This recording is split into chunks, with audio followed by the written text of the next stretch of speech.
Hai, selamat pagi. Ketemu lagi dengan Rudi Langitan dalam Inspirasi 5 Menit.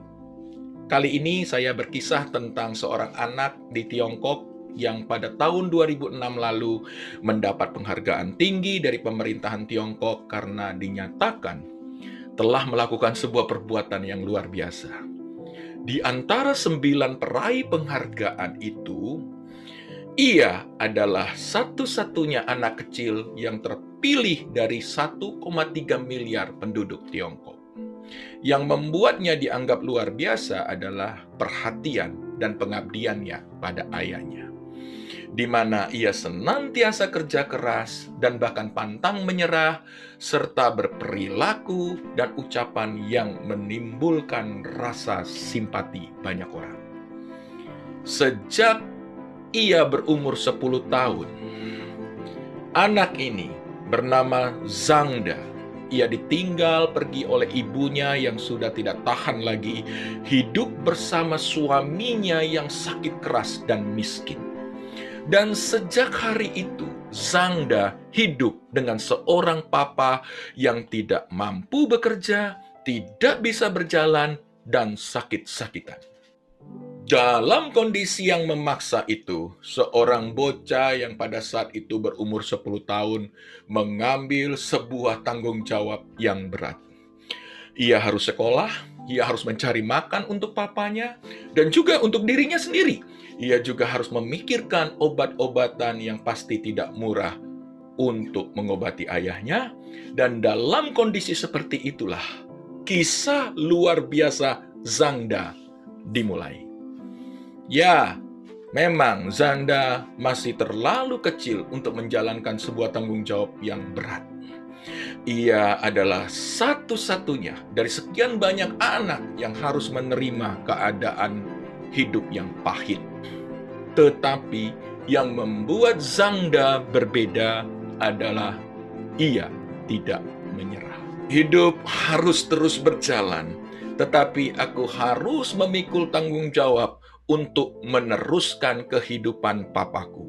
Demikianlah Zhangda mengungkapkan di depan banyak utusan pemerintah yang hadir pada saat ia menerima reward. Ia memulai lembaran baru dalam hidupnya dengan terus bersekolah. Dari rumah sampai ke sekolah, ia harus berjalan kaki melewati hutan kecil.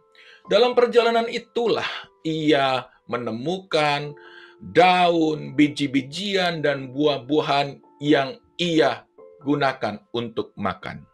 Kadang juga ia menemukan sejenis jamur atau rumput dan ia coba memakannya.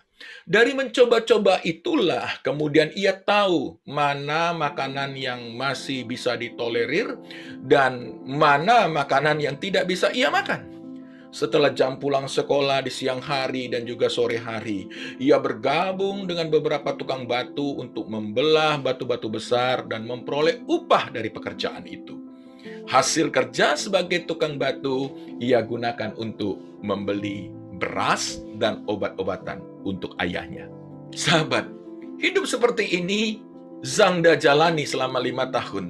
Tetapi luar biasanya, badannya tetap sehat, segar, dan kuat. Zhangda merawat papanya yang sakit sejak ia berusia 10 tahun. Ia menggendong papanya ke toilet, ia menyeka dan sekali-kali memandikan papanya. Ia membelikan beras dan membuat bubur. Dan segala urusan papanya dikerjakan dengan rasa tanggung jawab dan kasih. Obat yang mahal dan jauhnya tempat berobat membuat Zhangda kemudian berpikir untuk menemukan cara terbaik untuk mengatasi semua itu. Sejak umur 10 tahun, dia kemudian belajar tentang obat-obatan dan cara menyuntik dari sebuah buku bekas yang ia beli. Setelah ia rasa mampu, bahkan ia nekat untuk menyuntik papanya sendiri. Sekarang pekerjaan menyuntik papanya sudah dilakukannya lebih kurang 5 tahun. Maka Zhangda pun sudah terampil dan ahli menyuntik. Ketika para penjabat, pengusaha, dan para artis dan orang terkenal yang hadir dalam acara penganugerahan penghargaan tersebut sedang tertuju kepada Zangda. Kemudian pembawa acara bertanya kepadanya, "Zangda, sebut saja kamu mau apa? Sekolah di mana dan apa yang kamu rindukan untuk terjadi dalam hidupmu? Berapa uang yang kamu butuhkan hingga sampai selesai kuliah? Sebut saja di mana kamu akan kuliah. Pokoknya apa saja yang kamu idam-idamkan, sebut saja.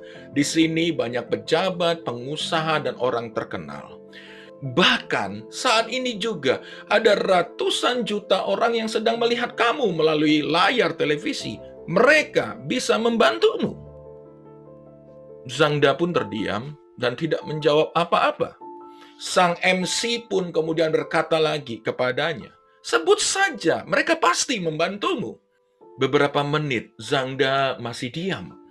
Lalu dengan suara bergetar, ia pun menjawab, "Aku mau mama kembali. Mama kembali ke rumah. Aku bisa membantu papa, aku bisa cari makan sendiri. Mama kembalilah." Semua yang hadir spontan meneteskan air mata karena terharu. Tidak ada yang menyangka akan apa yang keluar dari bibirnya Zangda. Mengapa ia tidak minta kemudahan untuk pengobatan papanya? Mengapa ia tidak minta uang deposito yang cukup untuk meringankan hidupnya dan sedikit bekal untuk masa depannya? Mengapa ia tidak minta rumah yang dekat rumah sakit sehingga memudahkan papanya berobat? Mungkin apa yang dimintanya itulah yang paling utama dari dirinya. Ia cuma mau mamanya kembali.